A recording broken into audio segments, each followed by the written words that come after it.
আমার আর এখন আগের মতো টেনশনও লাগে না, দুশ্চিন্তাও লাগে না। হইলেও আলহামদুলিল্লাহ, না হইলেও আলহামদুলিল্লাহ, পাইলেও আলহামদুলিল্লাহ, না পাইলেও আলহামদুলিল্লাহ।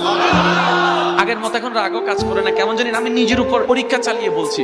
আপনি শুধু আপনার দুশ্চিন্তায়, টেনশনে, ভয়ে, তারপরে আপনার কেউ এসে বদনামের কথা শোনাচ্ছে, কেউ আপনার ক্ষতির কথা শোনাচ্ছে, কি করবেন ভবিষ্যতে এটা নিয়ে শোনাচ্ছে। শুধু আপনি একটা মাস, আমার কথাটা রাখেন, একটা মাস আপনি বুঝেন না বুঝেন, শুধু মনে মনে এদিকে শুনবেন আর মনে মনে বলবেন আলহামদুলিল্লাহ, আলহামদুলিল্লাহ, আলহামদুলিল্লাহ, আলহামদুলিল্লাহ। দেখবেন আপনি এক অদৃশ্য রকমের শক্তি অনুভব করতে পারবেন।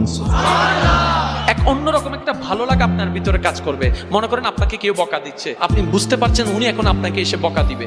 বকা দিলে আপনার মেজাজ গরম হয়ে যাবে, মন খারাপ হয়ে যাবে। উনি বকা দিতে আছে, আপনি শুধু নিচের দিকে থাকেন আলহামদুলিল্লাহ, আলহামদুলিল্লাহ, আলহামদুলিল্লাহ, আলহামদুলিল্লাহ, আলহামদুলিল্লাহ। এক কথাই হচ্ছে আল্লাহ আমি তোমার উপর খুশি আছি। আপনি বাস এতটুকু বলেন আল্লাহ আমি তোমার উপর খুশি আছি, দেখবেন আপনার অন্তরটা প্রশান্তির সাগরে ভেসে যাবে।